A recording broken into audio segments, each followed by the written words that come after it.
So very good afternoon students, my name is Kushal Raj Mishra और मैं आपको पढ़ाऊंगा बेटा रसायन विज्ञान आज से।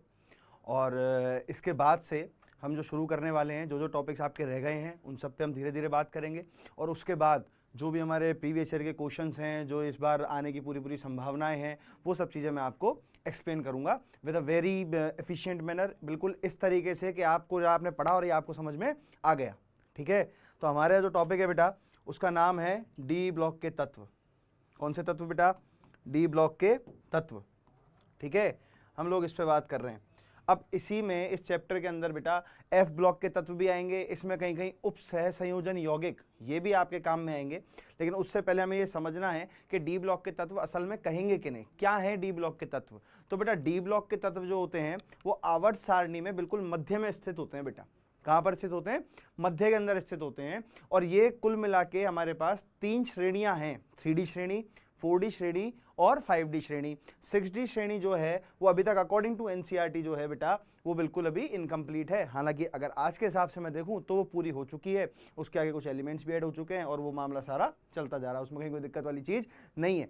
अब इस चीज को समझ कि डी ब्लॉक के तत्व हम कहेंगे किसे? भाई तत्व किन्हें कह रहे हैं? आपने आवर्त सारणी थोड़ा बहुत पढ़ा हुआ है, तो हम क्या कहते हैं, जिस भी ब्लॉक में मुझे तत्व को रखना है उस तत्व के लिए अंतिम इलेक्ट्रॉन जिस ब्लॉक में वो जा रहा है ना, उसके उपकोष में जाना चाहिए। जैसे मैं आपको कहूं भाई एस ब्लॉक का तत्व है आपके पास। कौन सा तत्व है बेटा? एस ब्लॉक का तत्व है। अब मान ले अगर एस ब्लॉक का तत्व तेरे पास आ रहा है तो एस ब्लॉक के तत्व का क्या मतलब है कि एस ब्लॉक जो है, एस उपकोष जो है, उस तत्व का अंतिम इलेक्ट्रॉन एस उपकोष में गया है। कहां गया है भैया? एस उपकोष के अंदर गया है। अब बात सुन, कौन से ब्लॉक का तत्व है ये? अरे बोल के बता जरा, अरे बोल कौन सा तत्व है? डी ब्लॉक का तत्व है। अगर डी ब्लॉक का तत्व मेरे पास है, इसका मतलब सीधा सीधा ये हुआ बेटा कि इसका अंतिम इलेक्ट्रॉन डी उपकोष में जाएगा। किस में जाएगा भैया? डी उपकोष के अंदर जाएगा। यहां तक कोई दिक्कत है? एकदम सिंपल सी चीज है कि भाई डी ब्लॉक तत्व क्या है, अंतिम इलेक्ट्रॉन जाना चाहिए किसके अंदर? डी उपकोष के अंदर जाना चाहिए। आगे हम बात करेंगे कि इसके अंदर हमें जनरली क्या क्या पढ़ने वाले हैं, पूरे चैप्टर के अंदर किस किस तरीके से पढ़ेंगे। अगली बार जब हम पढ़ेंगे तो इसमें रिकैप स्लाइड भी आ जाएगी, सारी चीजें आ जाएंगी। ठीक है बेटा, सबसे पहले हमें पढ़ना है इसका परिचय। क्या पढ़ना है भैया? परिचय। अब परिचय के अंदर सामान्य गुण हो गए इसके, और भी चीजें हो गई भाई, कहाँ कहाँ मिलता है, कौन सी श्रेणियाँ होती हैं, सामान्य इलेक्ट्रॉनिक विन्यास क्या होता है, कहाँ कहाँ काम में आते हैं, धातु होते हैं, अधातु होते हैं, क्या होते हैं, ये सारी चीजें हमें पढ़ के काम चलाना है बेटा। ठीक है, इसके बाद हमारे पास आ जाएंगे इसमें सामान्य गुण। क्या आ जाएंगे? सामान्य गुण। फिर हमारे पास आ जाएगी, जैसे सामान्य गुण में भी क्या क्या है बेटा, इलेक्ट्रॉनिक विन्यास हो गया, परमाणु आकार हो गया, घनत्व हो गया, ये सारी चीजें हमारे पास आती रहेंगी। ठीक है, फिर हमारे पास आ जाएगी बेटा क्रियाशीलता, गलनांक, क्वथनांक, है ना, ऑक्सीकरण अवस्थाएं, जो कि हमें कई बार आगे जाकर के अम्लीय सामर्थ्य, अम्लीय सामर्थ्य एवं क्षारीय सामर्थ्य, क्षारीय सामर्थ्य, इनको भी एक्सप्लेन करेगी अच्छे तरीके से। ध्यान रखने वाली चीज है बेटा, जब भी जेई के अंदर क्वेश्चन आता है ना, तो जेई का क्वेश्चन बड़ा एकदम ट्रिकी टाइप का क्वेश्चन होता है, ये ध्यान रखना। अगर वो इनऑर्गेनिक केमिस्ट्री से आ रहा है, अगर वो अकार्बनिक रसायन से आ रहा है, अगर वो ब्लॉक से आ रहा है, बहुत सोचने की जरूरत है इस चीज को, ये ध्यान रखना। अकार्बनिक रसायन इस दुनिया का सबसे आसान सब्जेक्ट है, और अगर इसके फैक्ट्स, इसके तथ्य आपको नहीं पता है तो आप ये मान के चलो इससे हार्ड भी नहीं है कुछ। डरा नहीं रहा हूँ, फैक्ट बता रहा हूँ, तथ्य बता रहा हूँ बेटा आपको, है ना। इससे आसान कुछ नहीं है, बस याद करना है, पर समझ के याद करना है। कई बार आपको ऐसा, सर ये तो अपवाद है, तो ध्यान रखना कोई अपवाद नहीं होते। कोई अपवाद तब बना है जब उसका कोई एक अलग से हमारे पास कारण है कि भाई ये इस वजह से इस तरीके का व्यवहार करता है, कारण है हमारे पास। ठीक है, तो ऐसे कोई भी अपवाद ववाद दिमाग में बिल्कुल नहीं लगाना है बेटा। इसके बाद आगे उत्प्रेरकीय गुण, अंतराकाशीय यौगिक, अरस समीकरणमितीय यौगिक, चुंबकीय गुण, बहुत इंपॉर्टेंट है बेटा। ठीक है, पढ़ाऊंगा जब बताऊंगा। मिश्र धातु क्या होती हैं, बात करेंगे। टॉपिक नंबर 4, संक्रमण तत्वों के कुछ उपयोगी यौगिक, जिनमें से 2 तो हमें बहुत तगड़े तरीके से आने चाहिए। एक तो होता है बेटा पोटेशियम परमैंगनेट, KMnO4। क्या होता है? KMnO4। दूसरा होता है बेटा पोटेशियम डाइक्रोमेट। क्या होता है? Potassium dichromate. अगर ये दोनों तुझे आते हैं अच्छे से, तुझे तेरी 2-3 चीजें क्लियर होंगी। KMnO4 अगर तुझे ढंग से आता है ना, और उसकी अभिक्रिया अगर तुझे ढंग से आती है, तो देख तेरा अनुमापन भी क्लियर हो जाएगा बेटा। वहां से एक क्वेश्चन आता है, ध्यान रखना। ठीक है, K2Cr27 हो जाएगा, KMnO4 तो हो ही गया, अनुमापन के लिए बता दिया। K2Cr27 का इस्तेमाल भी कई बार अनुमापन में किया जाता है, टाइट्रेशन में किया जाता है। अब एक चीज का ध्यान रखना कि जब थोड़ा सा आगे बढ़ेगा ना बेटा इसके अंदर, तो धीरे धीरे धीरे धीरे करके क्या होगा कि K2Cr2O7 हो गया, KMnO4 हो गया, अलग अलग जगह पर ऑक्सीकारकों की तरह व्यवहार करते हैं। कार्बनिक रसायन में बताऊंगा बेटा तुमको, ऑर्गेनिक केमिस्ट्री के अंदर बताऊंगा। क्या बताऊंगा ऑर्गेनिक केमिस्ट्री के अंदर? सोचो कि KMnO4 का क्या रोल है, क्यों इस्तेमाल करते हैं इसे, K2Cr2O7 का क्या रोल है, क्यों इस्तेमाल करते हैं इसे। ये सारी चीजें हमको यहां से ही सीखने को मिल जाएंगी और उसके बाद फिर हमारा काम आगे बढ़ना चालू हो जाएगा। ठीक है बेटा, तो नेक्स्ट स्लाइड पे हम लोग मूव करते हैं। ये नॉर्मल इंट्रोडक्शन पार्ट है बेटा, इसका परिचय है कि भाई इसमें क्या क्या पढ़ना है, किस किस तरीके से पढ़ना है, क्यों पढ़ना है, ऑल गुड। ठीक है, यहाँ तक कोई दिक्कत नहीं होनी चाहिए। चल भैया, तो हमारे पास आता है परिचय, सुनते जाओ, एक एक लाइन को समझते जाओ। ब्लॉक केमिस्ट्री है बेटा, ब्लॉक की जो केमिस्ट्री होती है ना वो थोड़ी सी थ्योरेटिकल टाइप होती है, तो इंटरेस्टिंग बनाना बहुत ज़रूरी है इसको, नहीं तो नींद आने लग जाएगी, क्या मतलब है उस चीज़ का, है ना। सोना नहीं है, सोने नहीं आए हम लोग क्या करने आए बेटा, जेई निकालनी है, फोड़नी है। यहाँ से अगर एक भी क्वेश्चन फंस गया और सर ने बता रखा है तो उसको गलत नहीं करूँगा, और सर तो सारा बताएंगे ही।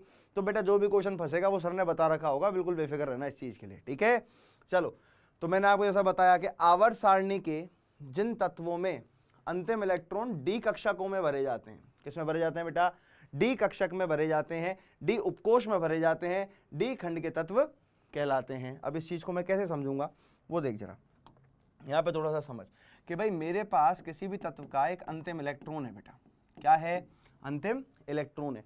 अंतिम इलेक्ट्रॉन को देख भरा जाता है हमेशा किसके हिसाब से, आफबो सिद्धांत के हिसाब से, आफबो सिद्धांत के हिसाब से भरा जाता है बेटा। और आफबो सिद्धांत ये कहता है कि जिस कक्षक की ऊर्जा कम हो उसमें इलेक्ट्रॉन को पहले भर, जिस कक्षक की ऊर्जा कम हो उसमें इलेक्ट्रॉन को पहले भर, पहली चीज तो ये। और इसी के साथ हम लोग पढ़ते हैं बेटा N+L का नियम। इसका नियम बेटा N+L का नियम हम लोग साथ में पढ़ते हैं इसके अंदर।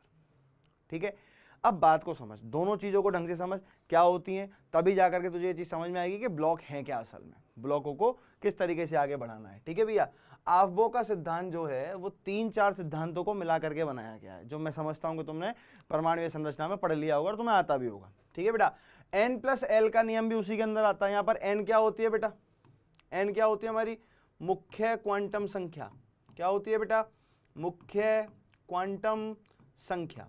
ठीक है, L क्या होती है बेटा, दिगंशी क्वांटम संख्या, दिगंशी क्वांटम संख्या, ये होती है भैया, 2 क्वांटम संख्या होती है मेरे पास।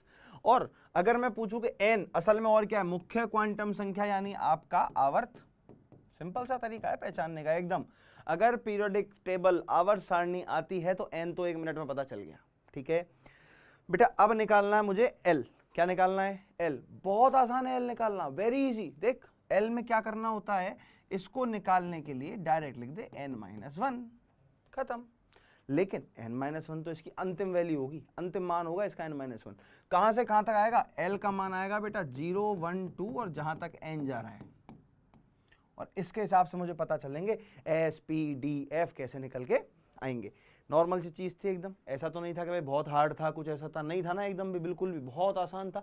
अब मेरी बात को समझ भाई, मैं बात कर रहा हूं कि मुझे अंतिम इलेक्ट्रॉन को डालना है, किसको डालना है बेटा, अंतिम इलेक्ट्रॉन को डालना है। अगर मैं इसमें अंतिम इलेक्ट्रॉन को डालना चाहता हूं तो डी ब्लॉक के लिए, डी खंड के तत्वों के लिए मुझे इसको डालना पड़ेगा किसके अंदर, डी उपकोष के अंदर। किसके अंदर डालना पड़ेगा बेटा, डी उपकोष के अंदर। डी उपकोष बोल लो, डी कक्षक बोल लो, ठीक है, उसमें कहीं कोई समस्या वाली बात नहीं है। अब आगे मेरी बात सुन कि डी उपकोष, सर कौन से कोष का उपकोष, भाई ये भी तो पता हो कि किसमें डालना है, क्यों डालना है, कैसे डालना है। ऐसे थोड़ी हवा में किसी भी डी के अंदर डाल देंगे या कहीं पे भी डी आ जाता है। तो सुन समझ, N-1 कोष होना चाहिए। कौन सा कोष होना चाहिए, N-1। अब N-1 कोष का नाम होता है बेटा, क्या नाम होता है, उपांत्य कोष। क्या नाम होता है भैया, अरे बोल बोल के बता, उपांत्य कोष इसका नाम होता है बेटा। क्या नाम है इसका, उपांत्य कोष। उपांत्य का मतलब क्या हुआ, समझ ले, संधि विच्छेद कर ले, नहीं आए तो। उप और अंत यानी अंत से पहले वाला जो कोष है। तो भैया मुझे पता है N जो होता है वो तो बाह्यतम कोष होता है। अरे कौन सा होता है भैया, बाह्यतम कोष होता है। और बाह्यतम कोष से एक कोष पहले मेरे को इसको डालना है, बाह्यतम कोश से एक कोश पहले मुझे इसको डालना है, तो वहां से वो जो कोश होगा उसे क्या बोलूंगा बेटा, उपांत्य कोश। उपांत्य कोश को क्या बोलते हैं, n-1 कोश। और उपांत्य कोश के डी उपकोश में जब किसी भी तत्व का अंतिम इलेक्ट्रॉन डाला जाएगा तब मैं उसे बड़े प्यार से क्या कह दूंगा बेटा, डी ब्लॉक का तत्व कह दूंगा। बोल, क्या ये बात समझ में आती है? अरे बोल, आती है कि नहीं आती है? बहुत बढ़िया बात है, बहुत अच्छी बात है ना। नहीं आती है तो आप लोग मेरे को मैसेज करेंगे इसके ऊपर, लाइव के ऊपर, कमेंट के ऊपर, जिस भी चीज़ के ऊपर है, और आप कमेंट करके मेरे को बताएंगे सर ये चीज़ नहीं आई, हमें दोबारा से समझनी है। तो जब भी डाउट क्लास होगी बेटा मैं आपको उसको एक्सप्लेन करूंगा, राइट। चलिए दोबारा से पीछे वाली स्लाइड पे जाएंगे, एक बार देखेंगे बेटा जरा, है ना। चलो देखो जरा, समझो कि ये तत्व आवर्त सारणी के एस व पी खंड के मध्य आते हैं। तो मैंने बताया ना आवर्त सारणी बिल्कुल बीच में आते हैं। भाई इधर तो एस हो गए लेफ्ट हैंड साइड पे, तो बाईं तरफ तो एस उपकोश, एस ब्लॉक हो गया आपका। दाईं साइड पूरा का पूरा पी ब्लॉक के तत्व होते हैं। बीच में जो आता है वो कौन होता है बेटा, जो 10 ग्रुप होते हैं हमारे पास, 10 वर्ग होते हैं, वो कौन से होते हैं बेटा, डी ब्लॉक के तत्व होते हैं हमारे पास, ठीक है। तथा third B, fourth B, fifth B, 6, 7, 8, है ना। अब 8 जो 3 लिखा हुआ है ना बेटा इसके अंदर, ये आपको मिल जाएगी, अवेलेबल हो जाएगी। ये जो 3 लिखा हुआ है ना, इसके अंदर एक्चुअली में 3 वर्ग आते हैं बेटा। कितने वर्ग आते हैं इसमें, 3 वर्ग आते हैं। इन्हें हम डॉबेराइनर के त्रिक भी बोलते हैं। 9 त्रिकों में से डॉबेराइनर ने कुल मिला के 18 त्रिक दिए थे अपने समय पे, जिनमें से 3 तो हम पढ़ते ही हैं, लिथियम, सोडियम, पोटेशियम वाला, है ना। इसी तरीके से क्लोरीन, ब्रोमीन, आयोडीन वाला, ये सारे तो हम पढ़ते ही हैं, ठीक है ना। एक नियम और दिया था डॉबेराइनर ने, क्या नियम दिया था बेटा, कि वे तत्व जिनका परमाणुीय द्रव्यमान लगभग समान होता है, वह 3 तत्वों का समूह जिनका परमाणुीय द्रव्यमान लगभग कितना, कैसा होता है बेटा, समान होता है, वे भी डॉबेराइनर के त्रिक कहे जाएंगे। तो वो बेटा यहां आते हैं, इसके अंदर आते हैं, 8वें ग्रुप के अंदर आते हैं। अब 8वां ग्रुप कौन सा, मेंडलीव के हिसाब से बता रहा हूं, ये वाले मेंडलीव के हिसाब से लिखे हुए, देखो 3 से लेके 12 तक के वर्ग होते हैं। क्या होते हैं, 3 से लेके 12 तक। IUPAC के अनुसार ये 3 से 12 वर्ग में आते हैं। किस में आते हैं भैया, 3 से 12 वर्ग में आते हैं। समझने वाली बात सुन, इंपॉर्टेंट पॉइंट, जब भी क्वेश्चन पूछता है मेंडलीव वाले वर्ग संख्या को लिख के दे देता है। अब बच्चा क्या है, बच्चा बड़ा शाना है, बच्चा स्मार्ट है, बच्चा लगाता है दिमाग, अरे यार ये तो 8वें में आता था, चल 8वें तक का तो तुझे पता है कि 8वें में आता है, लेकिन अगर उसने जैसे कह दिया पता 11वां कहाँ आता है, और उसने लिख के दिया कि प्रथम बी, क्या लिख के दिया, प्रथम बी, ये लिख के दिया तुझे फर्स्ट बी, ये। अब तू बता ये कौन सा होता है। अगर तुझे मेंडलीव की आवर्त सारणी नहीं आती है तो तू ये भी नहीं कर पाएगा। समझ में आई मेरी बात। ये अब ये मत सोच के मैं नहीं कर पाऊंगा या कर पाऊंगा, ये सोच कि सर ने एक इंपॉर्टेंट चीज बताई है, मुझे ध्यान रखनी है कि भैया आवर्त सारणियां दोनों के वर्ग संख्या मुझे पता होनी चाहिए। अगर मेरे को नहीं पता है इसका मतलब मैं कर नहीं पाऊंगा। बोल बात समझ में आई क्या, ठीक है बेटा। वर्ग में आते हैं और IUPAC के अनुसार ये 3 से 12 वर्ग में आते हैं। अभी आगे हम जब तत्वों का डिस्कशन करेंगे, तत्वों पे बात करेंगे, तब आपको चीज समझ में आएगी धीरे धीरे, क्या कि ये मैंने आपको क्या बताया, किस तरीके से बताया, राइट। अब सुन आगे देख, समझ बेटा। अगला मेरे पास क्या है कि संक्रमण तत्वों में, सुनना और समझना जरा यार, इसको थोड़ा सा अपन है ना इस लाइन को पतला करें, जब जाए काम चले यार, ये तो बड़ा खतरनाक मामला है। हाँ अब सही है, चल। संक्रमण तत्वों में रासायनिक बंध बनते समय N-1D कक्षकों का उपयोग किया जाता है। सुन ले, अगर डी ब्लॉक का तत्व बंध बना रहा है तो कौन से कक्षकों का इस्तेमाल हुआ, N-1D कक्षक का इस्तेमाल हुआ। किसका इस्तेमाल हुआ बेटा, N-1D कक्षक का इस्तेमाल हुआ। जिन तत्वों में सामान्य ऑक्सीकरण अवस्था में डी कक्षक अपूर्ण हो, पहली चीज, तथा डी कक्षक का उपयोग बंध बनाने में होता हो, संक्रमण तत्व कहलाते हैं। ये एक अगली डेफिनेशन है कि भाई डी ब्लॉक के तत्वों को कई बार संक्रमण तत्व भी कहा जाता है। और संक्रमण तत्व की एक डेफिनेशन और होती है जो मैं आपको बता दे रहा हूं, क्या होती है बेटा, सुनना, कि वे तत्व जिनमें कम से कम एक अयुग्मित इलेक्ट्रॉन या तो तल अवस्था में अथवा उत्तेजित अवस्था में, उत्तेजित अवस्था में उपस्थित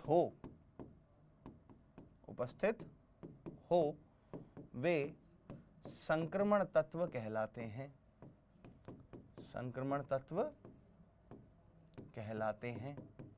ध्यान रखनी है, एक डेफिनेशन है बेटा, ये तेरे बहुत काम आएगी, ठीक है।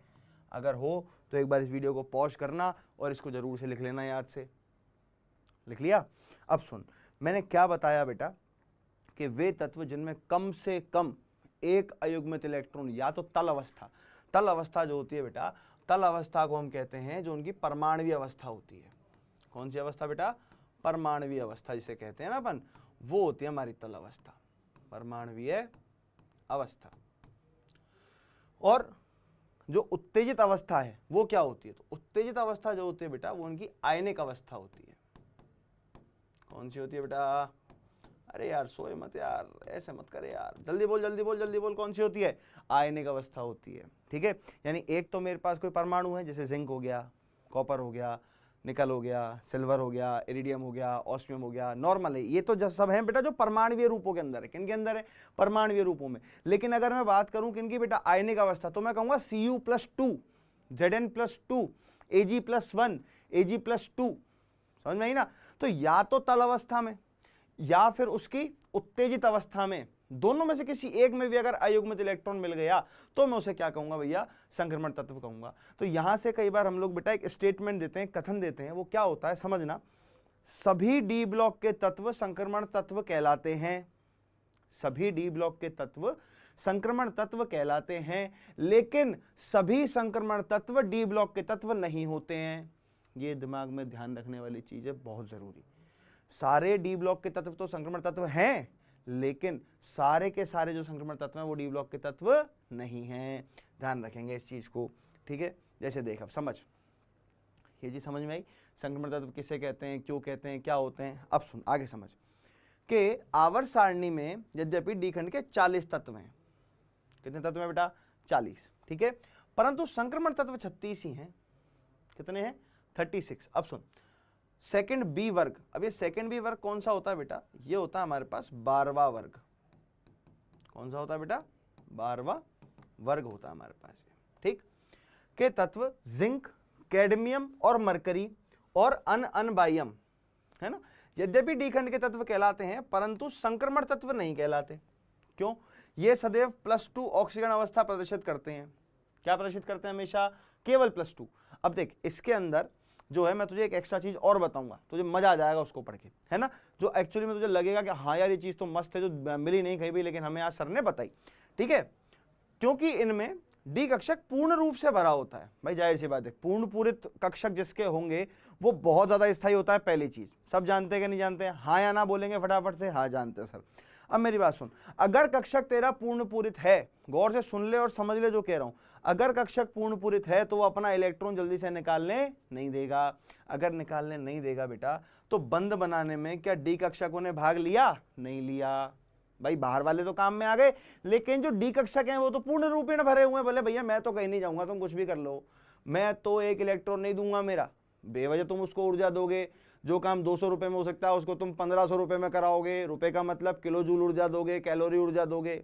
समझ रहे हो ना मेरी बात को? कनेक्ट कर पा रहे हो ना मेरे से? मैं जो बात कह रहा हूं, अगर भाई जो काम तुम्हारा 200 रुपए दे के हो गया, उसमें क्यों तुमको 2000 रुपए लगाने एक्स्ट्रा? कुल मिला के जो काम 200 जूल में हो गया उसमें 2000 जूल ऊर्जा क्यों लगानी है? कोई नहीं लगाता है। और हम हमेशा क्या कहते हैं बेटा? रासायनिक आबंध में पढ़ा होगा, नहीं तो अब पढ़ लोगे जब भी तुम्हारी क्लास होगी। क्या? रासायनिक आबंध की जब भी क्लास होगी, है ना बेटा, क्या पढ़ लोगे कि सर,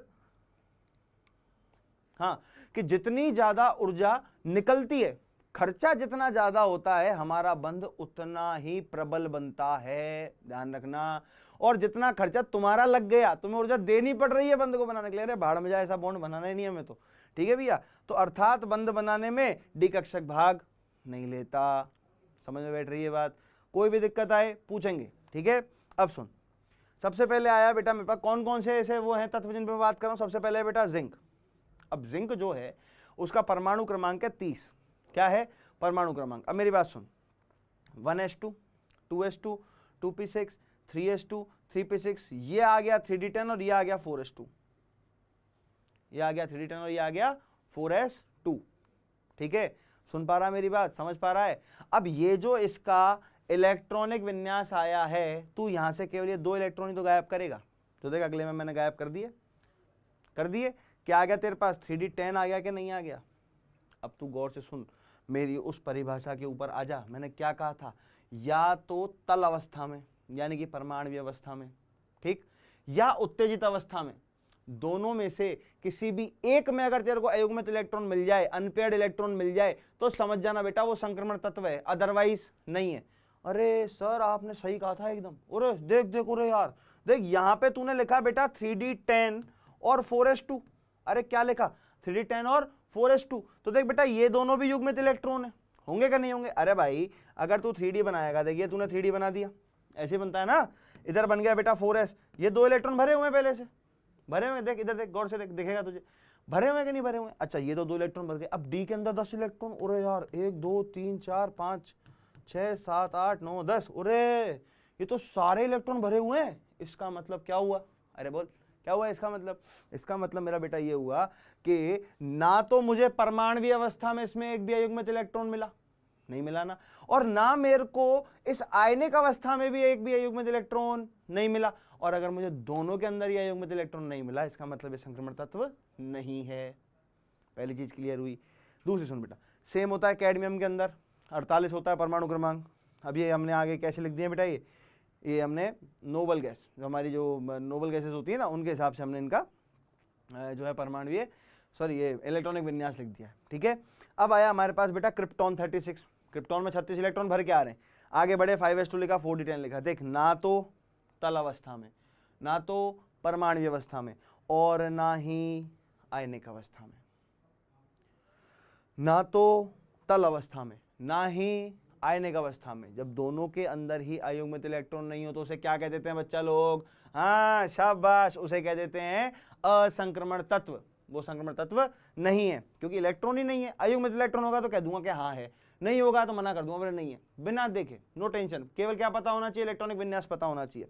कल कहा था ना मैंने कि ऐसी छोटी छोटी बातें बताऊंगा तुमको, एकदम काम आएगी हर जगह। ठीक है, अब बात करते हैं बेटा मरकरी। ये सॉलिड आदमी है भाई, बहुत सॉलिड आदमी मरकरी, सही बता रहा हूँ। देख क्यों है सॉलिड आदमी, मजा आएगा देख तेरे को इसको पढ़ के। Hg+2 का तो समझ में आ ही रहा है कि भाई Hg+2 होता है। इसके बारे में लिख देता हूँ बेटा मैं, सेकंड बी जो वर्ग है ना, ये लिख देते हैं अभी।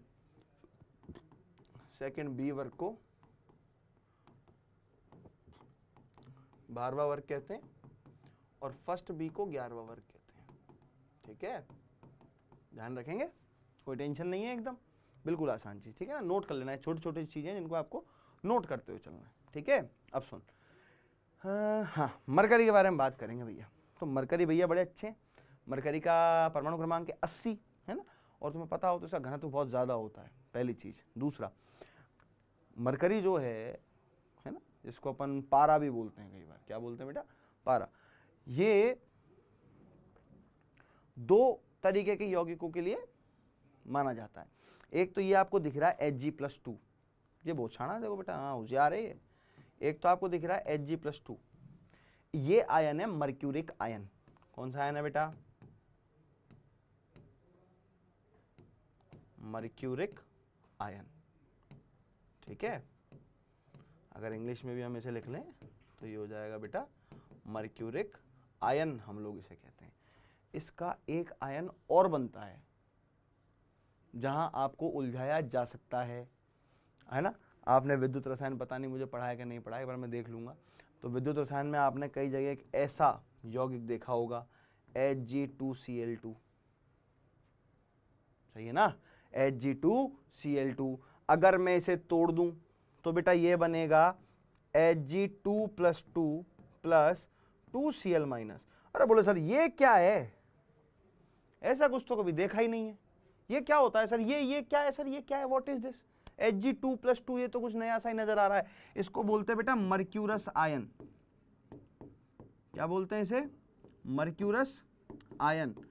और पता चला बाद में कि भाई ये जो है ये द्विलक के रूप में होता है। किस रूप में होता है बेटा? द्विलक के रूप में, यानी एक Hg+ दूसरे Hg+ से मिलके कुछ कुछ नया नया बना लेता है। उसे हम क्या कहते हैं बेटा? अरे उससे हम क्या कहते हैं, Hg2+2 कहते हैं बेटा उसको, है ना। अब मेरी बात को समझ, ये जो Hg2+2 तेरे पास बना है, ये तेरे पास बन के तैयार हो गया भैया, तो शुक्र मान भाई, पहले तो तेरे पास Hg+ ही तो बना होगा ना भाई। Hg+2 सीधा सीधा बन के तैयार थोड़ा ना हो गया होगा, पहले तेरे पास क्या बना होगा, Hg+ बना होगा ना। हाँ सर बना होगा। तो अगर मैं बोलूं कि इसका जो इलेक्ट्रॉनिक विन्यास है वो क्या होना चाहिए, बोल देख, ज़ेनॉन में 54 इलेक्ट्रॉन गए होंगे सबसे पहली बात, ठीक। उसके बाद 14 इलेक्ट्रॉन 4f में जाकर के आ रहे हैं, सही है। इसके बाद मेरे पास होना चाहिए भैया कि सर इसमें 5d10 आना चाहिए। क्या आना चाहिए, 5d10। जरा गौर से देख, इधर गौर से देख, ज़ेनॉन 54, 4f14, 5d10। अब मैं Hg+ कह रहा हूं या Hg+2 कह रहा हूं, मैं कह रहा हूं Hg+, यानी 2 कहता तो दोनों इलेक्ट्रॉन गायब थे अगले में, थे ना। अब मैं जब +1 कह रहा हूं, इसका मतलब इसमें से एक ही इलेक्ट्रॉन गायब होगा, और अगर इसमें से एक ही इलेक्ट्रॉन गायब होगा तो ये बनेगा बेटा 6s1। अरे सर आपने कहा था संक्रमण तत्व वो होगा जिसमें तल अवस्था में, आयनिक अवस्था में एक भी इलेक्ट्रॉन अयुग्मित मिल जाए उसको संक्रमण तत्व कह देंगे। तो सर ये तो संक्रमण तत्व होना चाहिए था, क्यों नहीं है, सोचने वाली बात है। अरे है कि नहीं है, सोचने वाली बात होगी कि नहीं होगी हमारे पास कि यार ये सर ने कहा था इसमें अयुग्मित इलेक्ट्रॉन है, पर फिर इसको क्यों नहीं कह रहे हैं, इसको असंक्रमण तत्व क्यों कह रहे हैं, सोचने वाली बात है ना। तो सुन, एक रिसर्च हुई बेटा, क्या हुई, एक रिसर्च हुई, और ये पता चला कि जब Hg+1 ऑक्सीकरण अवस्था में होता है तब ये प्रतिचुंबकीय होता है। तभी क्या होता है बेटा, प्रतिचुंबकीय होता है। ओहो सर आपने तो झोले में डाल दिया, मैं ये तो बड़ा खतरनाक सा मामला है। अरे कोई खतरनाक नहीं है यार, होता क्या है, Hg ऐसे बैठा होता है अपना एक इलेक्ट्रॉन यहाँ प्लस लगा करके, ठीक है। अब जाहिर सी बात है कि एक अकेला बेचारा क्या क्या कर लेगा, तो सामने से एक Hg और आता है, बोले हेलो, ये कहता है हाँ भाई बोलो, बोले यार तेरा भी एक इलेक्ट्रॉन खाली, मेरा भी एक इलेक्ट्रॉन खाली, डी वाले आपस में मिलके बंद बना सकते हैं ना। हाँ सर बना सकते हैं ना, ये ले बन गया। और जैसे ये बॉन्ड बना, अब तू मुझे बता क्या तेरे पास कोई भी अयुग्मित इलेक्ट्रॉन है क्या, अरे बोल, क्या तेरे पास कोई भी अयुग्मित इलेक्ट्रॉन है क्या, नहीं है ना। अगर अब तेरे पास कोई भी अयुग्मित इलेक्ट्रॉन नहीं है बेटा, इसका मतलब क्या हुआ कि सर ये तो असंक्रमण तत्व है।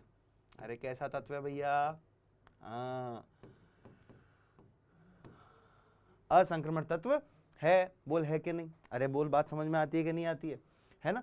पहचानने की चीज़ है, वीडियो को एक बार पॉज करना, यहाँ से इसको लिखना जरूर, इंपॉर्टेंट चीज़ है, ठीक है। लिखो, लिख लिया, चल अब मेरी बात सुन, ये चीज़ें समझ में आई सारी, परिचय क्या क्या होता है दोबारा सुन ले एक बार भैया। अंतिम इलेक्ट्रॉन डी उपकोष में भरे जाते हैं, एस और पी खंड के मध्य आते हैं, ये इनकी वर्ग संख्याएं होती हैं सारी, ठीक है। जैसे 3, 4, 5, 6, 7, 8, 9 और 10 8वें में आते हैं, फिर आता है बेटा 11वां, फिर आता है हमारे पास 12वां, ठीक है। ध्यान रखना, एक मिनट रुक जरा, इसको दोबारा से लिखता हूँ तेरे लिए। ये हो गया बेटा 3, 4, 5, 6, 7, 8, 9 और 10, इसलिए लिखे हुए हैं 8वें के आगे 3, बताया था मैं, डॉबेराइनर के त्रिक भी होते हैं ये, ठीक है। फिर आता है बेटा 11 और फिर आता है हमारे पास 12। बोल बात समझ में आई, एकदम आसान है, कर पाएंगे आराम से, बहुत सुंदर बात है। अब सुन मेरी बात, आगे सुन के, है ना, संक्रमण तत्वों में रासायनिक बंध बनाते समय N-1D कक्षकों का इस्तेमाल किया जाता है, उपयोग किया जाता है, ठीक है। सामान्य ऑक्सीजन अवस्था में डी कक्षक अपूर्ण हो, जो मैंने बताया सामान्य ऑक्सीजन अवस्था में क्या हो, डी कक्षक अपूर्ण हो, है ना। डी कक्षक का उपयोग बंध बनाने में होता हो, जो अपन ने Hg+2 में किया था, है ना, संक्रमण तत्व कहलाते हैं। क्योंकि Hg2+2 जैसे ही मेरे पास बना, मेरे पास तो अयुग्मित इलेक्ट्रॉन बचा ही नहीं, और जब अयुग्मित इलेक्ट्रॉन बचा नहीं तो मुझे कोई टेंशन लेने की जरूरत भी है ही नहीं, ठीक है बेटा। अब सुन, हाँ, आवर्त सारणी में डी खंड के 40 तत्व हैं, बताया मैंने 36 होते हैं, बाकी के 4 जो होते हैं उनको हम क्या कहते हैं बेटा, कुछ नहीं कहते हैं साले, अयोग वो होते हैं हमारे पास, क्या उन्हें हम कहते हैं प्यार से असंक्रमण तत्व। क्या कहते हैं भैया, असंक्रमण तत्व, ठीक है। ये आ गया मेरे पास, है ना, कक्षक पूर्ण रूप से भरा होता है, इन सारी चीज़ों को ध्यान रखेंगे। ये हमने एक बार इसको रिवाइज कर लिया अच्छे से, हमने इसको देख लिया क्या है, कैसे है, क्यों है, कुछ कुछ चीज़ें हैं बेटा, ये सारी चीज़ें ध्यान रखना, परिचय में आती हैं ये सब, है ना। हम एक तरीके से इनका इंट्रोडक्शन कर रहे हैं बेटा, क्या कर रहे हैं, इंट्रोडक्शन। हम ये चीज़ सीख रहे हैं कि किस तरीके से मैं इसमें आगे बढ़ सकता हूँ, किस तरीके से मैं इन ब्लॉक्स को याद कर सकता हूँ। ध्यान रख, समझ जाएगा ना तो एंड में याद तो करने, पर समझ के याद करेगा तो आज पढ़ेगा याद रहेगा, रट्टा मारेगा ये जिंदगी में याद नहीं रहेगा, भूल जाएगा, कोई कहीं ना कहीं चीज़ें क्लैश हो जाएंगी। बात समझ आ गई ना? तो कभी भी रट्टा नहीं मारना, ये ध्यान रखना, पहले चीज़ों को समझ उसके बाद जाके आगे बढ़। बोल मेरी बात समझ में आती है? अरे जैसा कह रहा हूँ वैसा करना, मैं कह रहा हूँ एक भी क्वेश्चन बाहर नहीं जाएगा बेटा, एक भी सवाल जो पढ़ा रहा हूँ, ठीक है? चल आगे देख, ये वाला मैंने समझा ही दिया, मैंने कहा था भैया एक बार लिख लेना इसे। चल राइट, परमाणु व्यवस्था संक्रमण तत्व किन्हें कहेंगे? जो इसका पालन नहीं करेंगे वो कौन होंगे? असंक्रमण तत्व। लिख देता हूं ये भी मैं, जो इसका पालन नहीं करते, जो इसका पालन नहीं करते असंक्रमण तत्व कहलाते हैं, असंक्रमण तत्व कहलाते हैं। ठीक है बेटा, ध्यान रखेंगे, कई बार ऐसे क्वेश्चन पूछ लेता है वो क्या कि असंक्रमण तत्व इनमें से कौन सा असंक्रमण तत्व है जो कि मर्क्यूरस कि क्लोराइड बना सकता है, जो कि द्विलक की उपस्थिति में, द्विलक के रूप में उपस्थित है। तो द्विलक का नाम सुनते ही ध्यान आ जाना चाहिए क्या कि सर Hg2+2 सर ने बताया था। क्या बताया था?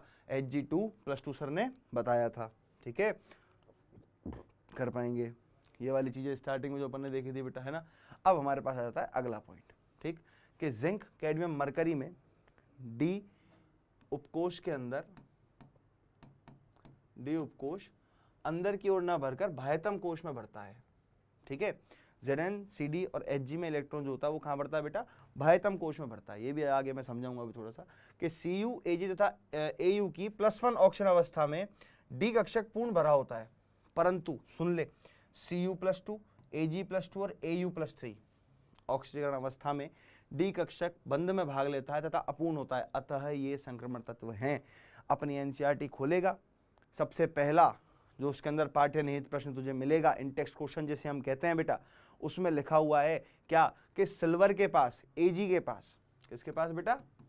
Ag के पास, Ag जो है हमारे पास, Ag का जो विन्यास है वो असल में है 4d10 5s1, यही लिखा हुआ है बुक में भी, है ना, 4d10 5s1। उसके बाद भी, और हम कहते हैं भैया संक्रमण तत्व उन्हें कहेंगे जिनके डी उपकोष जो है वो पूर्ण पूरित नहीं है, अर्धपूरित हैं, आधे भरे हुए हैं, जो भी है, एक आधा इलेक्ट्रॉन अयुग्मित मिल रहा है। तो देखो, अगर एनसीईआरटी के हिसाब से पढ़ रहे होते तो तुम नहीं बता सकते। क्यों? एनसीईआरटी कहता है केवल डी उपकोष को देख। किसको देख? डी उपकोष को। सर ने डेफिनेशन में क्या बताया तुझे? कहीं पे भी या तो तल अवस्था में या फिर उत्तेजित अवस्था में एक इलेक्ट्रॉन अयुग्मित दिख जाए ना तो समझ जाना ये संक्रमण तत्व है। तो देख, एक इलेक्ट्रॉन नजर आ रहा है कि नहीं आ रहा है? आ रहा है ना। इसलिए मैंने कहा ट्रिक से पढ़, जल्दी समझ में आएगा, अच्छे समझ में आएगा। डेफिनेशन लिखाई याद कर। इस स्टेटमेंट में कई बार लगा, अरे बोले सर क्या है ये डी उपकोष समझ में नहीं आ रहा, बाह्यतम पहले भर रहे हैं, अंतिम पहले भर रहे हैं, बाद में भर रहे हैं, कुछ याद मत रख। मैं कहता हूँ डेफिनेशन जो बताई ना वो याद रख, तेरा आंसर 1 मिनट में आ गया।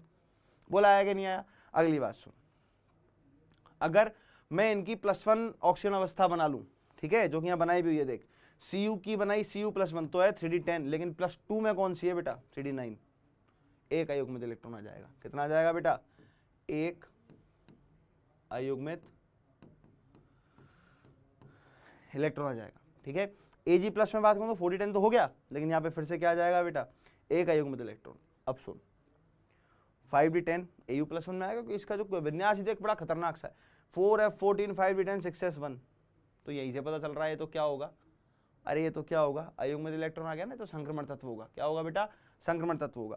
इसके बाद हमने देखा कि Au+1 एक इलेक्ट्रॉन निकाल दिया, एक इलेक्ट्रॉन निकलते सर ये तो सब पूर्ण पूरित हो गए सर। हाँ हो गए ना, तो क्या हो गया? तो इसमें परेशानी वाली बात थोड़ी है, हो गए तो हो गए। Au+3 में देख 5d8 आ गया। 5d8 आने का मतलब अयुग्मित इलेक्ट्रॉन है, और अयुग्मित इलेक्ट्रॉन है इसका मतलब ये संक्रमण तत्व भी है कहलाएगा। इंपॉर्टेंट चीज़ है, ध्यान रखना। फैक्ट्स हैं, मेन चीज़ ये है कि आपको ये याद होने चाहिए, लेकिन समझने के बाद याद होने चाहिए क्या है, कैसे है, क्यों है। ठीक है बेटा, चल आगे देखेंगे जरा। अब आएंगे सामान्य गुण, जिसमें सबसे पहला हमारे पास आया इलेक्ट्रॉनिक विन्यास। तो हम बात करते हैं कि सामान्य इलेक्ट्रॉनिक विन्यास क्या होता है। किस पे बात करते हैं पहले? सामान्य इलेक्ट्रॉनिक विन्यास। सामान्य इलेक्ट्रॉनिक विन्यास क्या होता है इन तत्वों का? तो वो होता है बेटा n-1d 1 to 10 और ns 1 से 2। ठीक है, सामान्य इलेक्ट्रॉनिक विन्यास क्या होगा बेटा? n-1, ठीक है, n-1d 1 से 10 और ns 1 से 2। ये 1 से 2 का लफड़ा क्या है वो समझाऊंगा अभी 1 मिनट में। ठीक है, सबसे पहले मेरे पास जो तत्व है उस पर मैं बात कर लेता हूँ, है ना। देख जरा, सबसे पहले मेरे पास तत्व है बेटा स्कैंडियम। कौन सा तत्व है? स्कैंडियम। स्कैंडियम का संकेत होता है बेटा Sc, परमाणु क्रमांक है 21। ठीक, अब मेरी बात सुन, जब तू 21वें नंबर के तत्व पे पहुंच रहा है, 21वें तत्व पे तू पहुंच रहा है, तो इसका मतलब तेरे दिमाग में कहीं ना कहीं तो ऐसा होगा ना, मैं पहले के इलेक्ट्रॉन भर के आया हूँ, तो उस हिसाब से बात करूंगा। तो मैंने भरा भैया 1s2 2s2 2p6 3s2 3p6, है ना, यहाँ तक भरा है मैंने केवल, इसको ध्यान रखना। कहाँ तक भरा है? केवल यहाँ तक, है ना, 3p6 तक भरा हुआ है केवल ये। आगे वाला सुन बेटा, इस पूरे को तो मैं आर्गन 18 कह सकता हूँ यार। क्या कह सकता हूँ? कि भाई 18 इलेक्ट्रॉन में ऑर्गन के भर के आ चुका हूँ। सही है। अब तो मुझे 3 इलेक्ट्रॉन भरने हैं, तो होता क्या है, आर्गन के बाद में पहले इलेक्ट्रॉन भरता हूँ बेटा 4s में, यानी ये भरा गया 4s2। पहले 2 इलेक्ट्रॉन किस में जाएंगे? 4s में। अब शुरू करूंगा 3d में भरना। अब आएगा 3d के अंदर। सर ऐसा क्यों? ये तो कुछ नया सा ही बता रहे हो आप, हैं? ऐसा लग रहा है कि सर ये तो कुछ नया सा ही बता रहे हो। तो मेरी बात सुन, जब हम लोग आव्यो प्रिंसिपल पढ़ते हैं, आव्यो का सिद्धांत पढ़ते हैं, तो वो कहता है कि 1s की ऊर्जा सबसे कम है 2s आएगा, 2p आएगा, 3s आएगा, 3p आएगा, फिर अचानक से बोलता है पहले 4s आएगा फिर 3d आएगा। ये वाला मामला। सर ऐसा क्यों? तो आव्यो के प्रिंसिपल में जरा गौर करना। मैंने कहा था कि n+l का नियम भी होता है। किसका नियम होता है बेटा? n+l का नियम। और n+l का नियम ये कहता है जिसके n+l का मान कम आएगा उसमें इलेक्ट्रॉन पहले भरा जाएगा। जिसके n+l का मान कम आएगा उसमें इलेक्ट्रॉन पहले भरा जाएगा। अगर भरा जाएगा तो देख जरा, ये 4s के लिए n का मान तो जो आगे लिख रहा है वही होता है भाई, आपने लिखा ना ns1, तो n का मान तो यही है। s के लिए मान क्या होता है? सर ने बताया था n-1 कर दो। n की वैल्यू है कितनी? 4। n-1 करूंगा तो आएगा 3, लेकिन सर ने कहा था 0 से लेके जाता है, तो s के लिए होता है बेटा 0। क्या होता है? 0। तो 4 + 0 जोड़ना इनको। ठीक, इधर आया तो इधर आया बेटा 3 + 2, ये दोनों तो आ रहे हैं बेटा 4 और इनका योग आ रहा है 5। इसलिए इलेक्ट्रॉन पहले भरा जाता है किसके अंदर? 4s के अंदर। फिर वापस भरने आऊंगा किसके अंदर? 3d के अंदर। सेम अगले वाले में पहले इलेक्ट्रॉन भरा जाएगा किस में बेटा? 5s के अंदर। उसके बाद किस पे आऊंगा? 4d के अंदर। सेम थोड़ा और आगे बढ़ूंगा तो पहले जाऊंगा 6s के अंदर, फिर वापस लौट के आऊंगा 5d के अंदर। अब ये इनके आगे पीछे करने के चक्कर में समस्या पता है क्या होती है बेटा? कि इन दोनों में ऊर्जा का जो गैप है ना, जो इन दोनों के बीच में जगह है वो बहुत कम है, और इस जगह के चक्कर में ऊपर नीचे हो जाता है इनका विन्यास। देख बताता हूँ किस तरीके से, अभी तेरे पल्ले पड़ेगी जो समझाना चाह रहा हूँ। ठीक, तो पहला वाला तो हमारे पास विन्यास समझ में आया भैया, सर ने बताया कि AR 4s2 कैसे पहले बढ़ते हैं, उसके बाद 3d1 पे जाते हैं हम लोग। ठीक है, अब बात सुन आगे, बात सुन बेटा आगे। तो ये आ गया भैया 3d1 4s2। अगले में गया तो मेरे पास आ गया 3d2 4s2, उसके बाद आ गया 3d3 4s2। अभी मेरे पास आना चाहिए था कायदे से, जो सर ने बताया उस हिसाब से 3d4 और 4s2, लेकिन ये नहीं आता भैया। मेरे पास क्या आता है? मेरे पास आता है 3d5 4s1, और जैसे ये 3d5 4s1 में पहुंचता है, ये आपके स्कूल के लिए साथ साथ आपके कॉम्पिटिटिव एग्जाम्स के लिए क्या हो जाते हैं बेटा? इंपॉर्टेंट क्वेश्चन हो जाते हैं। बात समझने वाली है लेकिन बहुत आसान है। ठीक है, अब सुन, मैंने अभी भी बताया ना कि 3d और 4s के मध्य ऊर्जा आरेख का जो गैप होता है, जो जगह होती है, वो बहुत कम होती है।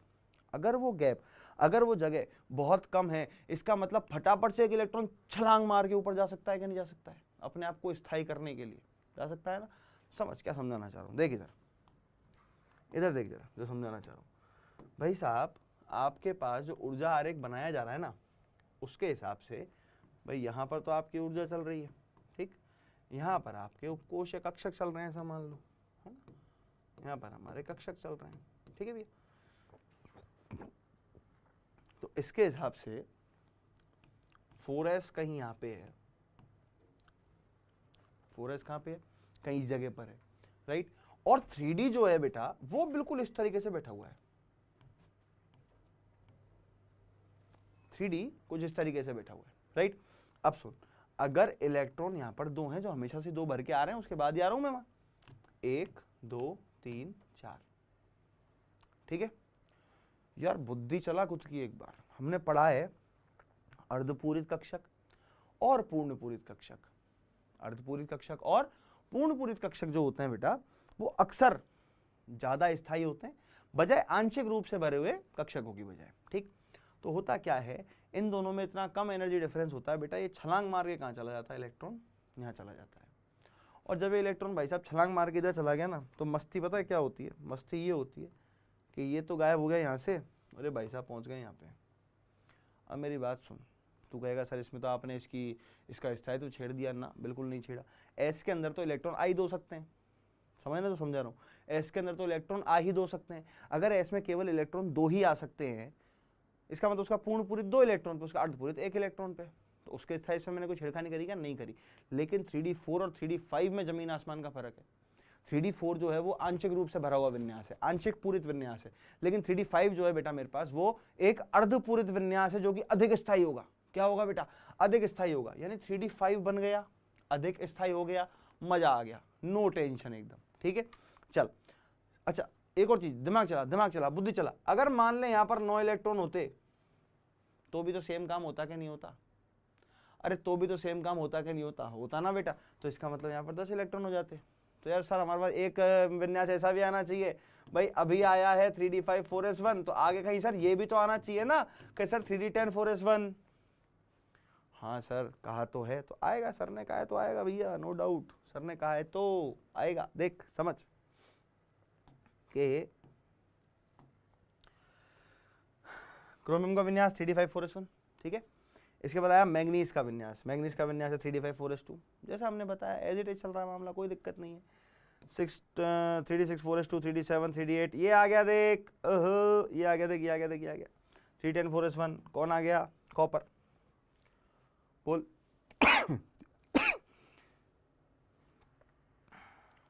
है ना, क्या कॉपर का आ गया बेटा, सॉरी 29 पे 3d9 4s2 होना चाहिए था, क्या होना चाहिए था, 3d9 4s2 होना चाहिए था, लेकिन क्या है 3d10 4s1 है बेटा, क्या है 3d10 4s1 है।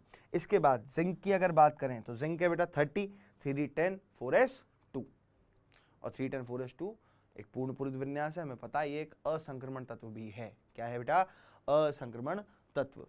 बात समझ में आई क्या, पक्का है ना, नहीं आए डाउट्स मार्क करो, पढ़ोगे ना जब। देखो हमेशा एक चीज़ ध्यान रखो, मैं क्या समझाना चाह रहा हूँ आपको, आपकी और मेरा पहला एक इंटरेक्शन है ना, आपको हो सकता है मेरी बातें थोड़ा समझने में टाइम लगे, हो सकता है एक साथ ही तुम कनेक्ट कर पाओ, दोनों ही बातें हैं बेटा, है ना।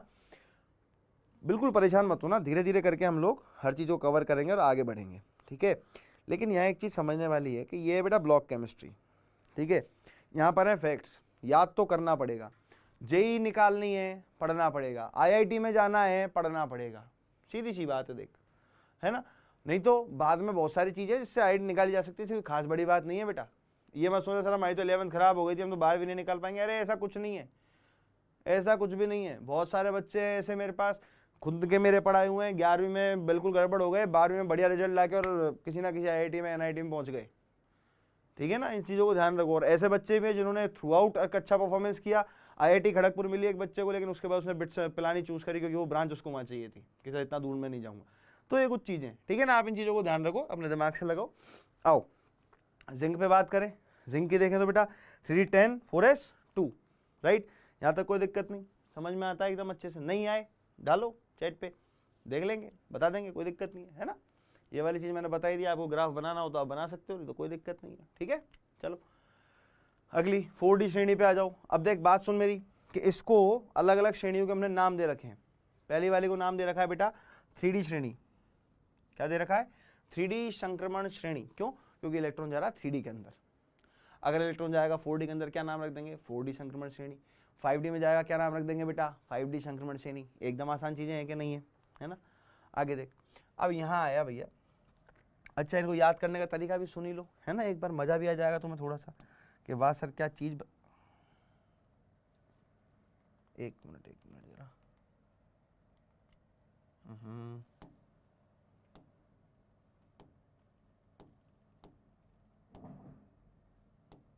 एक, हाँ ये आ गया ना बेटा। चलो है ना, इसमें एक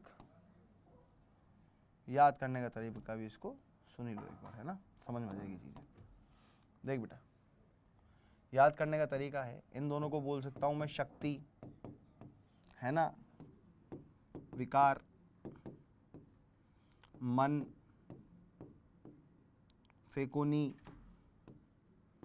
फे को नी ये हो गया हमारा कूजन, है ना।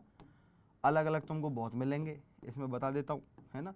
जैसे साइंस टीचर विनीता कृपलानी, मन फेंको नहीं क्यों जान जलाती हो, ऐसे ऐसे और मिलते हैं इसके अंदर बेटा, है ना। तो चीज़ें ध्यान जो है ना वो पढ़ने पे लगाना, ठीक है ना, इन चीज़ों में मत लगा देना कहीं। ये इसको याद करने का तरीका है बेटा, है ना, सीरीज को। चल आगे बढ़ेंगे, आगे देखेंगे। अब आते बेटा 4D संक्रमण श्रेणी, सेम तरीके से चलेगा। वही देख एक जगह आके भाई वही, अब इसमें देख यहाँ पर मामला है गड़बड़, क्या कि सबसे पहले ये ट्रियम का जो कॉन्फ़िगरेशन है क्या है 4D1 5s2, इसके बाद क्या है 4D2 5s2, नायोबियम में आके हो जाता है बेटा 4D4 5s1। ठीक सर क्यों, देख इन सब का स्थायित्व का हिसाब है, ये सब किसी ना किसी एक क्रिस्टल के रूप में क्रिस्टलीकृत होते हैं, और जब ये किसी ना किसी एक क्रिस्टल के रूप में क्रिस्टलीकृत होते हैं तो ये चीज़ हम लोगों को समझनी चाहिए क्या, कि भैया ये अपने हिसाब से अपने स्थायित्व की गारंटी पे बात करेंगे। ठीक है, तो हमारे पास एक क्या आ गया 4D4 5s1, अगला वाला मुझे पता ही है 4D5 आना 4s1 आना, ये आ गया 4D5 5s1।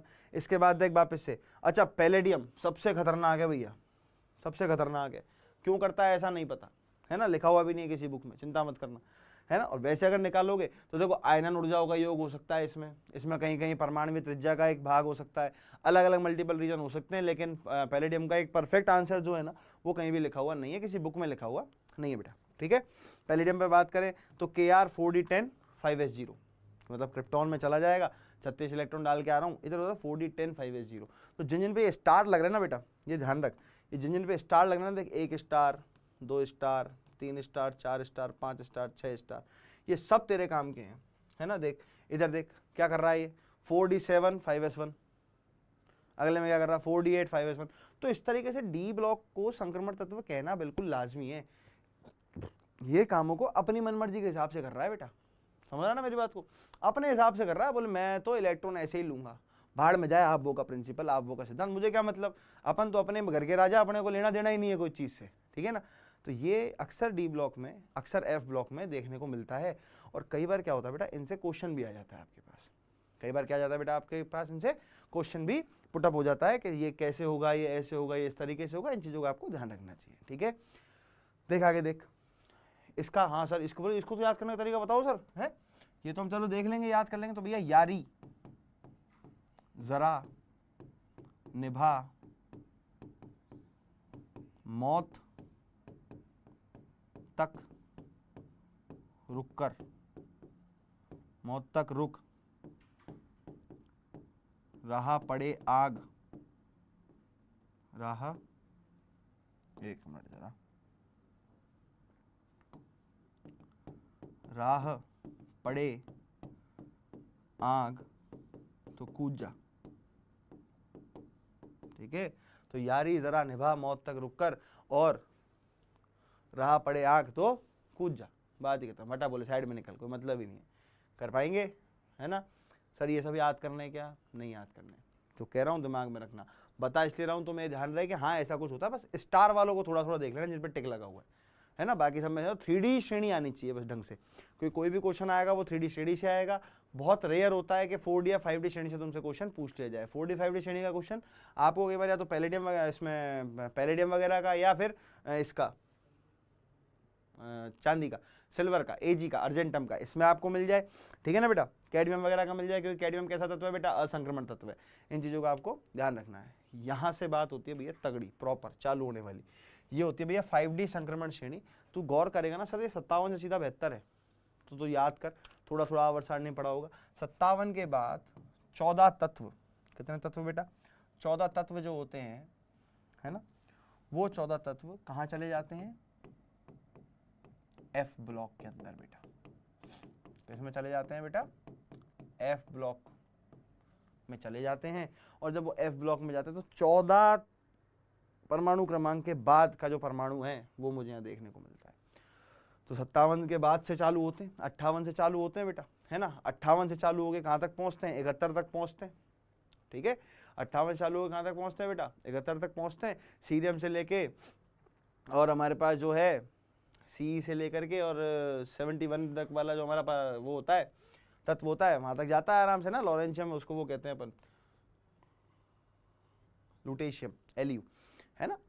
तो यहाँ से लेके सीरियम से लेके लुटेशियम तक जाता है, और उसके बाद फिर आगे आता है इधर। ठीक है, तो देख बात कर जरा, लेंथेनम है हमारे पास, अरे ये क्या हुआ, चला क्यों नहीं, अच्छा काला करना पड़ेगा इसको, राइट। अब देख LA लिखा गया 5D1 6S2, लेकिन अगले वाले के अंदर ही गौर कर, क्या आ गया 4F14, यानी मैं चौथे कोश के F उपकोश में 14 इलेक्ट्रॉनों को भर के आ रहा हूं। अब बात समझ में आई, ठीक। अब सुन, लिखा मैंने 5D2 6S2, फिर 5D3 6D3, है ना, इसमें कोई इतने सारे नहीं है, बस इन दो में मिलेगा तुम्हें, प्लेटिनम में और गोल्ड में, है ना। प्लेटिनम में होता है हमारे पास क्या 5D9 6S1, क्यों होता है पता नहीं है, ऐसा नहीं है पता नहीं, ठीक है ना। इसके अंदर भी क्या आएगा, वही मल्टीपल रीजन्स आएंगे बेटा, आयनन विभव आ सकता है ना, परमाणु त्रिज्या आ सकती है, विद्युत ऋणात्मकता ध्यान रखना धातुओं की नहीं होती है, इनकी विद्युत धनात्मकता होती है, ठीक है ना, और होती भी है तो बहुत कम होती है, बहुत ही कम, जिसको अपन कहते हैं। तुमने कभी नहीं देखा होगा कि किसी भी धातु ने जो है अपने ऊपर ऋणावेश को लेकर चला हो अपने ऊपर, ठीक है ना, तो इन चीज़ का ध्यान रखना बेटा, ठीक। इसके बाद वही 5D10 6S1 तो होगा ही होगा, तो मैं समझा रखा है भाई इस स्थायित्व के लिए। फिर आ गया 5D10 6S2, इसको अगर याद रखना हो तो सर कैसे याद रखेंगे, बताएगा कोई मुझे, तो सुन, ला हफ्ता, हफ्ता मांगते ना गुंडे, हाँ, वरना रे, उधर इधर, ये इरिडियम है बेटा, है ना, IR, उधर इधर पिटाई और होगी, ये इसको याद करने का तरीका है बेटा, है ना। लिख ले एक बार, देख ले, समझ ले, डन। चल आगे देख, अब आजा बेटा, बात करेंगे परमाणु आकार के ऊपर। अब चीज़ आती है जहाँ से हमको चीज़ों को थोड़ा थोड़ा समझना है, ये जगह खाली छोड़ी है, ये भी मैंने इसलिए छोड़ी कि मुझे आपको इसमें समझाना है चीज़ों को, ठीक है बेटा। तो देख जरा, बात करेंगे थोड़ी सी कि भाई डी ब्लॉक के तत्वों की दी गई श्रृंखला में परमाणुवीय त्रिज्या परमाणु क्रमांक में वृद्धि के साथ घटती है। हम सबको पता होता है क्यों घटती है, यह इस तथ्य पर आधारित है कि परमाणु क्रमांक बढ़ने के साथ नाभिकीय आवेश में वृद्धि होती है, जो कि होती है, हमें पता है भाई। Z बढ़ेगा, परमाणु क्रमांक बढ़ेगा तो प्रोटोनों की संख्या बढ़ेगी, और प्रोटोनों की संख्या अगर बढ़ती है तो भैया नाभिक पे आवेश भी बढ़ेगा कि नहीं बढ़ेगा, बिल्कुल बढ़ेगा, ठीक।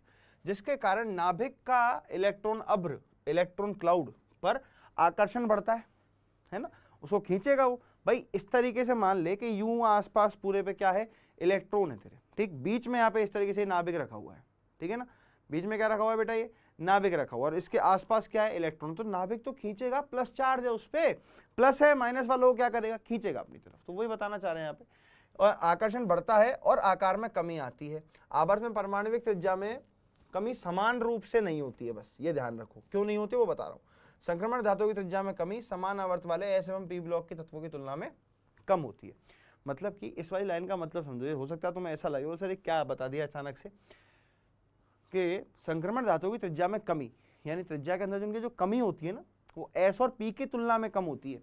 मतलब अगर मैं S ब्लॉक के दो तत्व उठा लूँ, समझना जो समझाना चाह रहा हूँ, S ब्लॉक के दो तत्व उठा लूँ और उनके दोनों के बीच का डिफरेंस निकाल लूँ, ठीक, और डी ब्लॉक के दो तत्व उठा लूँ और इन दोनों के बीच का क्या निकाल लूँ, डिफरेंस निकाल लूँ, तो ये जो डिफरेंस है ये मुझे पता चलेगा कि भैया इन वालों का कम होता है बजाय इनके, ठीक। यानी उतना सिग्निफिकेंट चेंज उसके अंदर नहीं आ रहा। अब मेरी बात सुन, हम लोग यहाँ बात कर रहे हैं बेटा 3D श्रेणी के बारे में, जो मैं आपको समझाना चाह रहा हूँ। जगह जो मैंने खाली छोड़ी है, क्यों खाली छोड़ी है, उस पर हम बात करेंगे एक बार, ठीक। 3D श्रेणी के अंदर मेरे पास कुल मिला के 10 तत्व हैं, ठीक है भैया। स्कैंडियम से शुरू कर रहा हूँ। स्कैंडियम है, टाइटेनियम है, वेनेडियम है, क्रोमियम है और मैंगनीज है, सही। इसके बाद मेरे पास आ जाते हैं बेटा आयरन है, कोबाल्ट है और निकल है। फिर मेरे पास आते हैं कॉपर है और जिंक है, ठीक।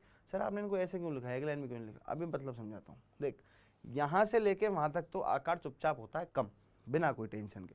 बोला हमें कोई समस्या नहीं है जी, हमारा तो आकार कम होने दो, हमें कोई लेना देना नहीं है, ठीक। ये लो साहब, इस तरीके से आकार क्या होता जा रहा है, इनका कम होता जा रहा है, कोई दिक्कत नहीं है। क्यों, क्योंकि प्रभावी नाभिकीय आवेश इनके अंदर है ना, कौन सा, प्रभावी नाभिकीय आवेश। अब तू ध्यान रखेगा एक चीज को कि परिरक्षण प्रभाव से अधिक होता है, परिरक्षण प्रभाव से अधिक पहले वाले में, ठीक है ना। प्रभावी नाभिकीय आवेश को कहते हैं बेटा जेड इफेक्टिव। ध्यान होना चाहिए तुझे, ये पता होना चाहिए जेड इफेक्टिव किसे कहते हैं। जेड इफेक्टिव को हिंदी में कहते हैं प्रभावी नाभिकीय आवेश। स्लेटर नाम का एक साइंटिस्ट था जिसने एक स्लेटर्स रूल दिया था, एक स्लेटर्स कांस्टेंट दिया था बेटा, ठीक है ना। उसके अंदर हमें ये पता चलता है धीरे धीरे धीरे धीरे क्या कि जेड इफेक्टिव और जेड में फर्क है, यानी नाभिकीय आवेश में और प्रभावी नाभिकीय आवेश में जो है बेटा फर्क होता है, ठीक है। ध्यान रखने वाली चीज है। क्या फर्क होता है उस चीज को सुन कि नाभिकीय आवेश तो एक तरीके से नाभिक का आवेश है इलेक्ट्रॉन अभ्र के ऊपर, इलेक्ट्रॉन क्लाउड के ऊपर, ठीक है। लेकिन प्रभावी नाभिकीय आवेश वो होता है जो केवल बाह्यतम कोश के इलेक्ट्रॉन पे लगता है। दोनों में फर्क समझ। नाभिकीय आवेश वो है जो पूरे इलेक्ट्रॉनों पे लग रहा है। समझ पा रहा ना मेरी बात को, कनेक्ट कर पा रहा भाई। ये तेरा बीच में क्या है, नाभिक आसपास सारे इलेक्ट्रॉन है, सबको खींच रहा है क्योंकि बराबर के प्रोटॉन खींचेगा। लेकिन उन सब में से भी ये पता करना कि बाह्यतम कोश पे कितना आकर्षण लग रहा है, वो मेरे लिए प्रभावी नाभिकीय आवेश है, ठीक। परिरक्षण प्रभाव क्या होता है याद कर, पढ़ा होगा आवर्त सारणी में, नहीं पढ़ा तो देख अभी याद दिला रहा हूं भाई साहब। उस इलेक्ट्रॉन को अंदर तो वो खींच रहा है, मान गए हम, हमें कोई दिक्कत नहीं, लेकिन अंदर भी तो इलेक्ट्रॉन बैठे हुए हैं कि नहीं बैठे हुए हैं? ध्यान कर, अगर ये मेरे पास नाभिक है, ठीक, और ये नाभिक के आसपास क्या बने हुए बेटा, कक्षक बने हुए हैं, और इस वाले इलेक्ट्रॉन को ये खींचना चाह रहा है, तो भाई साहब वो इलेक्ट्रॉन तभी तो आया होगा जब ये अंदर के सारे भरे हुए होंगे। बिना इनके भरे हुए क्या वो इलेक्ट्रॉन अंदर आ सकता है? नहीं आ सकता। अगर बिना इनके भरे हुए वो इलेक्ट्रॉन अंदर नहीं आ सकता, इसका क्या मतलब है कि वहाँ कहीं ना कहीं कौन सा प्रभाव लगेगा बेटा, परिरक्षण प्रभाव, जो उसको बोलेगा बाहर जा। क्या बोलेगा बेटा उसको कि बाहर जा, अंदर मत आए, बिल्कुल मत आए। क्यों? क्योंकि अगर तू अंदर आया तो हमारे बीच में होगा प्रतिकर्षण, और अगर हमारे बीच में प्रतिकर्षण होगा तो एटम जो परमाणु है उसके स्थायित्व में क्या होगी, गड़बड़ी होगी। बोले ठीक है भाई, नहीं आऊँगा। तो यहाँ क्या होता है कि प्रभावी नाभिकीय आवेश परिरक्षण प्रभाव से अधिक प्रभावी होता है इस पूरी सीरीज के अंदर। इसको एक तरीके से और समझा सकता हूँ, सुन। यहाँ है 3D1, 3D2, 3D3, 3D5, 3D5 है ना। इन दोनों में 4s भी लिख दे रहा हूँ, बाकी सब में तो होता ही है, ठीक है भाई साहब। आप तो बड़े बड़े बच्चे हो, है ना, आपकी लड़ाई किसी इतने छोटे से बच्चे से होगी, समझना तो समझाना चाहिए। परिरक्षण प्रभाव की बात कर रहा हूँ, क्या किस तरीके से इसका साइज चेंज हो रहा है। इतने से बच्चे से लड़ाई, बहुत छोटा सा बच्चा, मतलब तुम्हारे घुटनों से भी नीचे आ रहा है, थोड़ा घुटनों तक मान लो, एक बच्चे से लड़ाई हुई, तुम क्या करोगे? प्यार से बहला फुसला के या डांट के उसे भगा दोगे। अब अगर वो तुमको एक चला कि अभी लुको आप, अभी 2 बंदे और लेके आता हूँ मैं, समझ रहा मेरी बात को। ये 2 बंदे और लाने वाला जो सिस्टम है ना बेटा कि 2 बंदे और लेके आता हूँ, तो वो गया था अपने जैसे बच्चों को लेके आया 2 को, और तुम बोले यार चले जाओ यहाँ से यार, परेशान मत करो भाई, जान दो मैं काम कर रहा हूँ, काम करने दो, कोई बात नहीं, तुमने भगा दिए। बोला लुको अभी मैं भी अभी और 2 बत्ते लेके आता हूँ। 3D5 तक पहुंच चुके हो तुम, कहने का मतलब मेरा ये है, क्योंकि मुझे पता है कि डी की जो परिरक्षण क्षमता होती है ना बेटा, वो बहुत गई बीती होती है भाई। परिरक्षण क्षमता परिरक्षण प्रभाव के अंदर पड़ी जाती है कि एस की सबसे अधिक होती है, उससे कम पी की होती है, उससे कम डी की होती है, उससे कम एफ की होती है। मालूम है कि नहीं मालूम है हमें? सर बिल्कुल मालूम है। अगर हमें बिल्कुल मालूम है तो इस चीज़ को समझ कि डी का परिरक्षण प्रभाव जो है, परिरक्षण क्षमता जो है वो बहुत क्या है बेटा, कम है। अगर वो बहुत ज़्यादा कम है तो जब तक ये इलेक्ट्रॉन ज़्यादा नहीं है तब तक तो आराम से लगा रहेगा और परिरक्षण प्रभाव उस पर मायने नहीं करेगा, उस पर काम नहीं करेगा। लेकिन अब तू एक चीज़ सोच, वो जो 5 बच्चे तेरे से लड़ने आए थे वो 6 हो गए, फिर वो 7 हो गए, फिर वो 8 हो गए। अब उन्हें पकड़ना बड़ा समस्या वाला काम है भाई साहब। क्यों? छोटे छोटे बच्चे हैं, पता नहीं चलेगा कौन कहाँ से निकलेगा। समझ में आ गई? तो अब हुआ ऐसा यहाँ पर कि यहाँ आ गया 3D6। मुझे पता है कि डी का परिरक्षण क्षमता जो बेकार है, लेकिन खराब क्षमता वाले भी अगर अधिक लोग आ जाएं तो क्या होगा? फिर क्या होगा? फिर तो उनकी बात सुननी पड़ेगी एक बार तो 3D6, 3D7 और 3D8 मेरे पास आ गया, ठीक।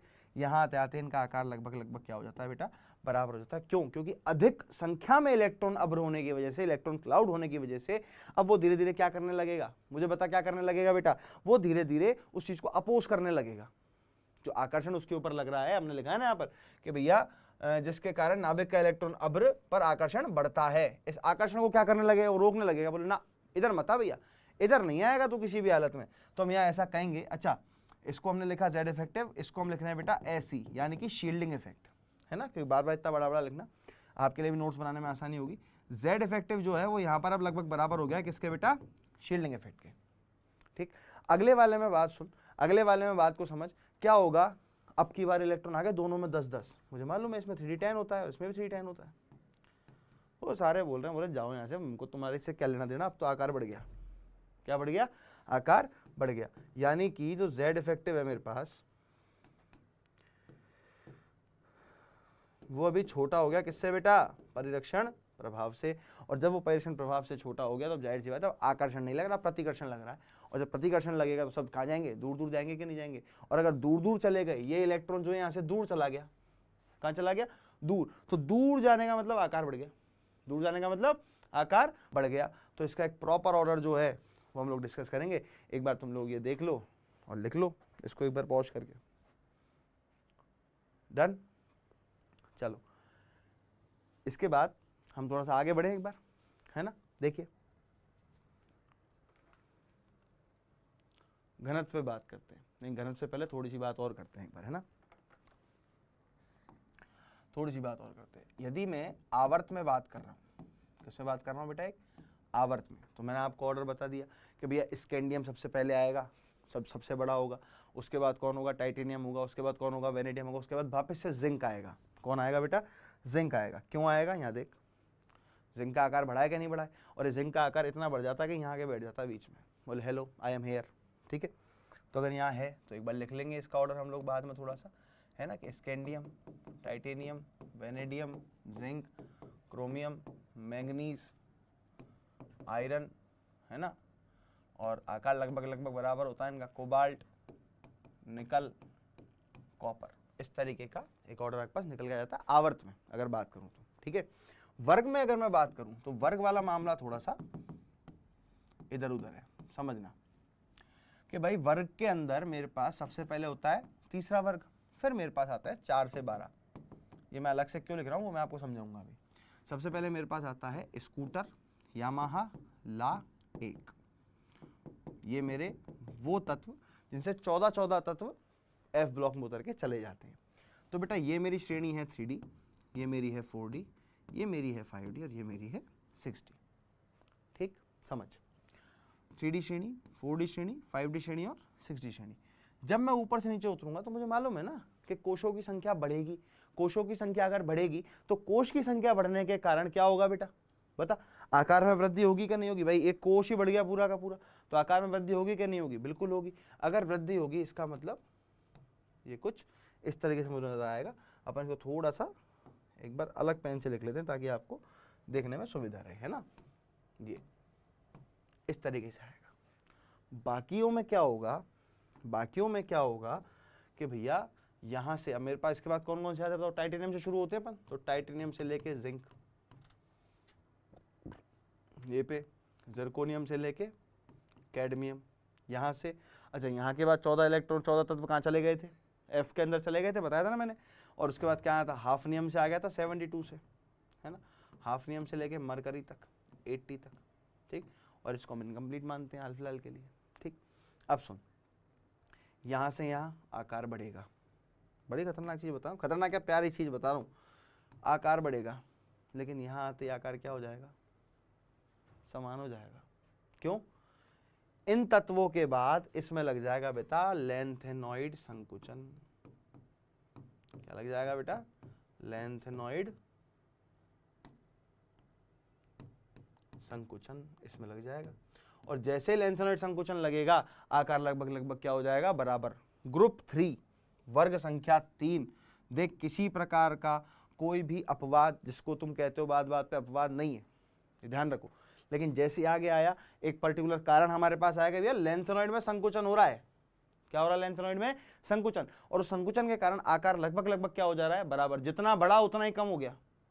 भाई कोश बढ़ने से आकार तो बढ़ा, उसमें तो कोई दोहराए वाली बात नहीं कि आकार नहीं बढ़ा होगा, समझ गया ना मेरी बात को। भाई जब कोश बढ़ा तो आकार तो बढ़ा, लेकिन संकुचन भी तो हुआ। जब संकुचन हुआ तो जितना बढ़ा उतना ही कम हो गया वापस, तो आकार लगभग लगभग क्या हो जाता है, सबका एक जैसा हो जाता है। और जब आकार लगभग लगभग सबका एक जैसा हो जाता है तो फिर ध्यान रखने वाली चीज होगी कि नहीं होगी कि भैया ग्रुप में सबसे पहला यट्रियम जो है वो छोटा होता है लेंथेनियम से, लेकिन उसके बाद जर्कोनियम, हाफनियम, कैडमियम से लेकर मरकरी तक सब कुछ क्या हो जाते हैं, लगभग लगभग आकार में समान हो जाते हैं।